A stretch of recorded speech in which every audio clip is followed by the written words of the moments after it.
Alright, thank you very much for joining me. This is Gulpane, back again with just a very quick review of this PSP game that I've been playing recently, and this is Army of Two: The 40th Day.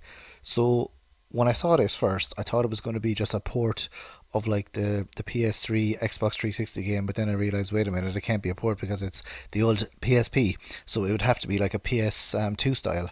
And then I realized when I started playing it that it is nothing like the console versions of Army of Two, because I played Army of Two and Army of Two: The 40th Day and the Devil's Cartel, although I didn't like the Devil's Cartel, but the first two Army of Two games with Salem and Rios are absolutely fantastic.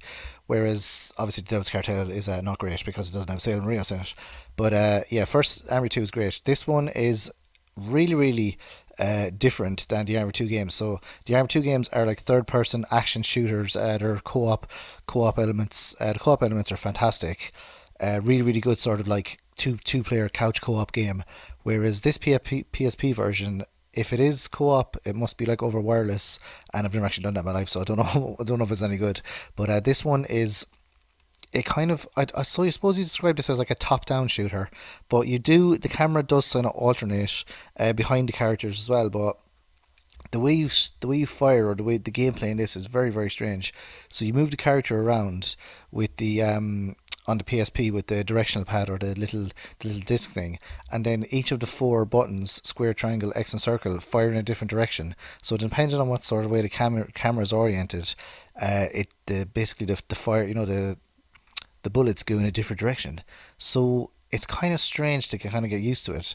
It is similar to those old fashioned sort of like those kind of top down twin. I think they're called twin stick shooter games. I'm not 100% on that if that's the correct term, but well. So yeah, it is very similar to those sort of games, but you do a lot more in this. And obviously those games, the ones I'm thinking of, Smash TV, you go from screen to screen, whereas this one is far more advanced in the graphics department.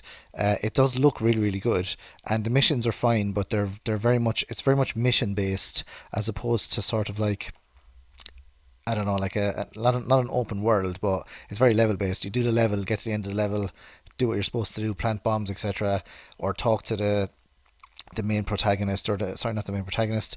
Talk to the main enemy character or the main ally character, and then move on to the next bit. So then you get a little bit of like a cinema or a cutscene before the next part, and then you go to the next level and the next level. So it is okay in that way. It's very linear, but I don't know. I think I prefer the console versions of Army 2. This one is okay, but it was a bit of a letdown. It's a good game, and I did enjoy it because the controls are tight, and once you get used to that sort of, I don't know, the directional shooting element in it, it is sort of an interesting game. But I don't know. I think I prefer the PS3, Xbox 360 versions, where it was more of a traditional third person sort of shooter. They probably could have done that on PSP as well, because I do know that there are other games on the PSP that are like third person action shooters. They're not that good because obviously you don't have the right analog stick to control the camera. So then they got around that here by just basically like having, the buttons shoot different ways. The I don't know what you call them, the action buttons shoot in different directions. So all in all, this is a pretty good game. The sound is okay. The voice acting is very good. I think it's the same voice actors, although the Rios doesn't sound the same as in the console versions. Salem sounds pretty similar.